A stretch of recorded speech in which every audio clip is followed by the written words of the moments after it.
Welcome back. You are still watching the Fut-Afrique channel. My name is Brian Mufukeng. Still sitting here with Lufuno. Now we move from domestic football.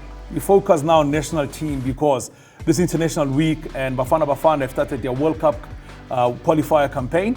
Before we get to the World Cup qualifiers, South Africa will be at the AFCON tournament in January in Côte d'Ivoire.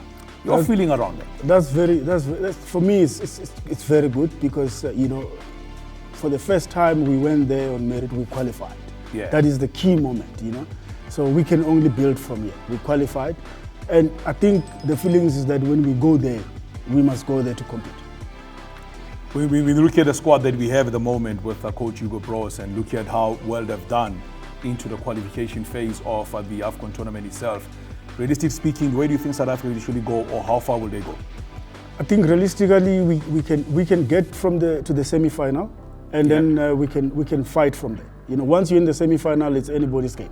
Let's look at the teams we have in our group. You have Tunisia, Mali, as well as Namibia. So if you look at that, we got a 24 teams for this tournament. In that group, where will South Africa finish in a group for them to advance to the next round? Well, I think we will fight for position 1 or 2. And I feel that South Africa will go out of that group easily. And they'll get to the semis? 100%. Can they win it?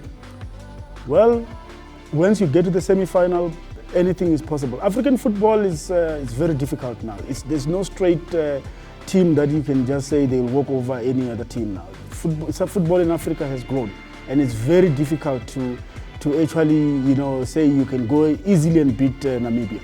We played Namibia here in a friendly. It was a 0-0. It's a very difficult territories now to play in Africa. You're talking about that match. Let's go back. South Africa, since playing the COSAFA tournament, they played a total of 4 matches in between, which were friendlies. They played against Namibia, goalless draw. There was a game against DR Congo, 1-1-0. They played a game also in between, which was up against, they played Eswatini. It was a goalless draw as well, before they eventually played a 1-1 draw against Côte d'Ivoire. In those 4 matches, only 2 goals scored by South Africa. Where's the problem? Because surely if you are to win and be able to qualify and do very well at that level, you need to be scoring goals. Well, in an international arena, you can win 1-0 and move on. You don't have to smash a team 5-0 to show that you have arrived. It's an international game. It's a once-off game. You play with purpose. You win 1-0, 2-1. Yeah. You take it. It's not a league where you accumulate, goal difference and all that. You win one match and you move on. Now we focus and move attention into the World Cup itself. I spoke about the goal scoring department. That has been a problem. Lyle Foster is not available now, suffering from mental health issues. And Bentley has come out strongly to say they're supporting the player. They want to look after him. November month is known as a mental health month. And I've got to say kudos going out to Bentley because they came out to support him as a player. Where will our goals come from then? Because he's been the go-to guy lately of goals. Yeah, I must say that it's a worrying factor for us, and I believe Mutiba is also out. Yeah. So these are our top international strikers at this point in time. It's very difficult. So meaning that we really need to dig deep. Come into these games, and that's where players from the middle field and need to come in and really chip in with goals. To be able to win these matches. The pressure on South Africa. The last time South Africa qualified for FIFA World Cup was in 2010 as the host nation. Came very close to qualifying for the 2022 edition, losing right on the last day against Ghana to eventually be knocked out of the qualifying phase of that World Cup phase. First game coming up this Saturday against Benin. It's a home game for South Africa. Only playing Benin for the second time. The last time we played Benin was 2004 at the AFCON tournament, winning the game by 2-0. So many has changed, so many things have changed. You spoke already about Mutiba not being available. Lyle Foster is not going to be there. Also, when you talk about the players, they brought in some new players. Mukwana has come in as one of the players that come in. They've got Evidence Mahopa. Let's talk about Evidence Mahopa. Yeah. He was scoring goals for Farnet Baroka, got Orlando Pirates, was unable to really get a start until they played against Cape Town Spurs in a Carling knockout, and he scored, and he created chances for Pirates then. He has now scored. He scored also in a derby this past week. What can you expect from a player like him coming into a structure like this? Evidence was a regular for Hugo Broos before he joined Pirates. Yeah. So most definitely the coach believes in him. The coach knows what he can offer him. Hence he called him for this camp. And you can look, there are other players in the PSL that are actually, in terms of stats, in terms of goals, that are actually doing better than him. In terms of, you can talk about Mayo, you can talk about the boy at Swallows, the striker at Swallows. Mabasa, they've got better goal ratio against when you compare to Evidence. But I've looked at Evidence closely. You can see now even the coach at Pirates is picking him ahead of the striker, Lipasa, because he offers the team a little bit more. He really works hard. He goes to the channel. He creates spaces for the upcoming players that are coming. So I think Evidence, look, the coach believes in Shodi, and I think he will do well. If he's given a chance and opportunity, he can score. He's got goals on him. So I'm not really that much bothered by his call-up because he's been in that international space. So he knows how to perform in that international space. And more so, the coach believes on it. Mamelodi Sundowns, I know you want to talk about Sundowns. They've just won the AFL, the African Football League. Yeah. They've got plenty of players that have been called up into the Bafana Bafana squad. How important is that from a South African point of view? It's huge. It's huge because you've got the core of the team that really understand each other. You've got the core of the team that really have the synergy of playing together. You can go. It's a recipe for victory if we harness it well and we utilize it when we have the opportunity to do that. It doesn't matter if the players are coming from Sundowns, but they are there for the benefit of the national team. You can go back as to look at the conquering Spain team. You will see that the Barcelona had a big footprint in that team, and hence they were successful. So why not utilize what we have currently with Sundowns? And if it puts the national team in the map, why not? I mean, I am a South African before I'm a team supporter. I love that part, when you say you're South African before you become a team supporter. Yeah. South Africa played their first game against Benin. What do you think will happen there in a game they played at Mamelodi Stadium? I think this is the biggest game that we are actually facing in this qualifier. It's the first game. It must set the tone. Yeah. We need to win this game, so that we know for the second time we put away calculators. We are used to a country of using calculators. Really. My only worry is that with Hugo's Bros team, they really struggle when they play in South Africa. I don't know why, but we don't really play the same way that we play when we play away. You can look at the game against Ivory Coast. I mean, we played one of the best games Bafana Bafana ever played under Hugo Bros. Under Hugo Bros. Yes. Already the first team, the game has been played between Zimbabwe and Rwanda. It was a goalless draw in that game. So already South Africa will be playing their first game. We have in a group Nigeria, Lesotho, and Benin, whom we are playing now. Zimbabwe back in international football once again, and Rwanda. Where do you think South Africa will finish in a group? I think I listened to Hugo this morning as well. He wants to win the group, and as I said, African football has grown. We have to go there with the confidence of winning. Yeah. We need to take every opponent and go for it. I mean, I don't see any difficult teams there, but I just have to warn Bafana Bafana. You don't see any difficult teams in that group? No, I don't. I think we have beaten Nigeria in Nigeria. We can do it again.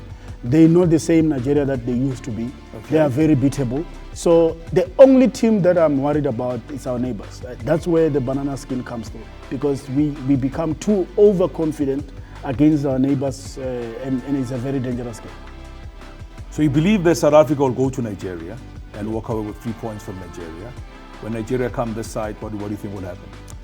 Well, I think for me, we can beat Nigeria home and away. It's the biggest game in this group. We can do that. We can upset them. We have done that. Rwanda, we should get 6 points. Of Rwanda? Yes. We should. You're very confident, Ufuno, eh? No, I am. Look, can I take you back and remind you of something? Yeah. When we played in one of the qualifiers, played a little-known country called Mauritania. Yeah. And everybody said we're going to get 6 points of Mauritania. And the opposite happened. Was Hugo there? No, it was no Hugo Bros, but I'm just saying that at that stage, there was a team that we played against called a nation called Mauritania we played against. There was a nation we played against called Cape Verde Island. I agree with you, but I mean we are under the leadership. Niger also. We are under the leadership of Hugo. Go and look at his structure. He's a very experienced African coach in terms of African football. He's very experienced. He has won the AFCON before with Cameroon, with a very young Cameroon team.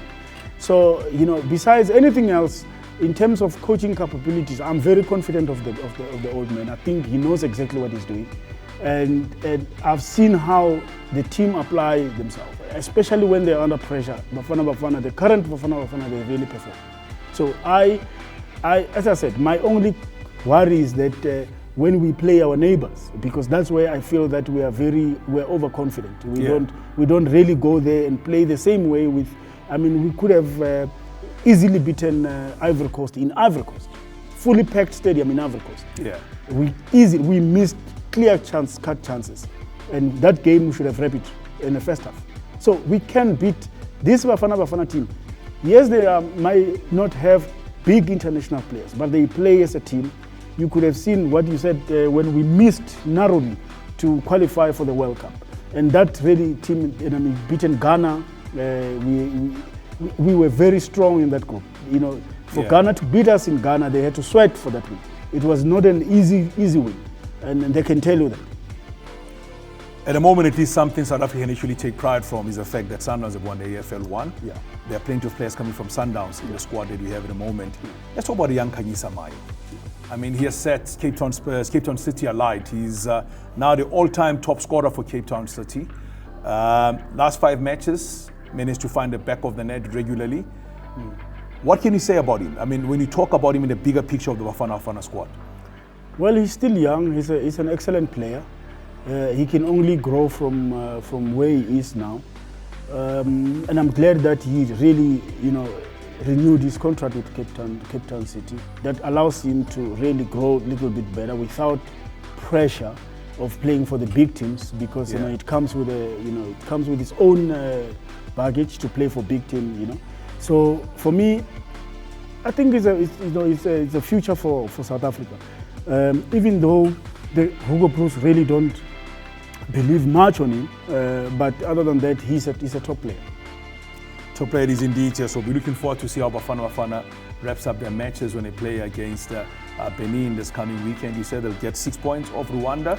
Next week we'll have a conversation with you to see exactly how many of those points they've collected already from the ones already predicted from this one. Remember, Lufuno, only the team that finished the tops goes into the World Cup itself. So we've got 9 slots this time from an African point of view. Lufuno believes Bafana will get 6 points off Nigeria. They'll get 6 points off Rwanda. They'll beat Lesotho home and away. Well, it can be tricky. We can beat Lesotho.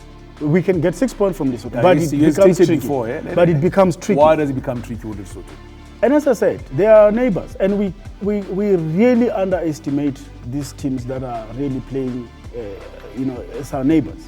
You can check even the COSAFA games. Yeah. We struggle to beat these teams in COSAFA Cup. Yeah. We struggle to beat them. And you have seen in the Champions League, who knocked Orlando Pirates out of the Champions League? A team from Botswana. Very difficult, because we assume that we're going to win. You have to bring your neighbors in, eh? No, that's only you can salvage something. Bring the neighbors in. But put them underneath the bus. But then, if you're talking about Lesotho, Zimbabwe is our neighbor as well. 100%. It's also, that's as I said, my biggest problem is that we need a different approach when we're going to play these two teams. Zimbabwe is not a walkover.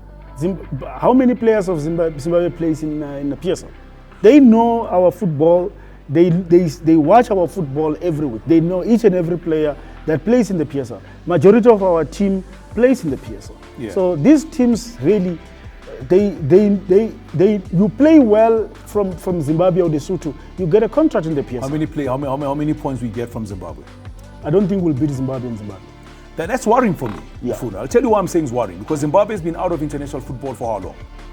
Yeah, they've been out because they were part of the group in the World Cup, in the AFCON qualifiers. Yes. They didn't even make that because they were still under a ban. Yeah. So if they're coming back and you're not sure South Africa can be able to get any points of Zimbabwe, that's worrying to me. I am. The reason is that they will be motivated to play against Bafana. they play these players everywhere. So as I said, half of the team of Zimbabwe play in the PSL. So they know our football, they know our players.